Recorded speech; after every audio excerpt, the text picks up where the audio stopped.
ამ წუთებში საქალაქო სასამართლოში 4 ოქტომბრის აქციის ორგანიზატორების პროცესი მიმდინარეობს. მოსამართლე ლელა მარიდაშვილმა აღკვეთის ღონისძიებაზე უნდა იმსჯელოს. პაატა ბურჭულაძეს, მურთაზ ზოდელავას, ირაკლი ნადირაძეს, პაატა ბანჯგალაძესა და გოჩა ბერიძეს 9 წლამდე პატიმრობა ემუქრებათ. სხდომის პარალელურად სასამართლოს ეზოში ძალოვანების განსაკუთრებული მობილიზებაა. ტერიტორიაზე შინაგან საქმეთა სამინისტროს სხვადასხვა დეპარტამენტის თანამშრომლები იმყოფებიან.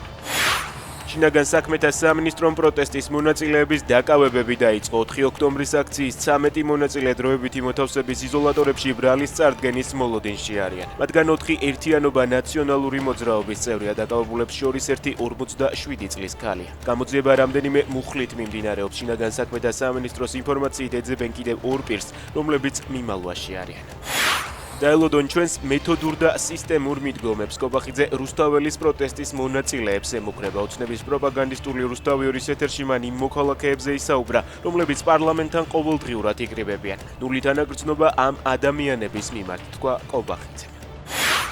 გიორგი შაქარაშვილის მკვლელობის საქმეზე ჯგუფურ ძალადობაში მონაწილეობისთვის მსჯავრდებული 5 პირი თავისუფალია. თენგიზ ბარბაქაძემ, ნიკოლოზ ჟვანიამ, ნიკოლოზ ცუცქირიძემ, გიგა ტატიაშვილმა და ირაკლი მუმლაძემ სასჯელის ამოწურვის შემდეგ პენიტენციური დაწესებულება დატოვეს. მათ 5 წლიანი პატიმრობა ჰქონდათ მისჯილი.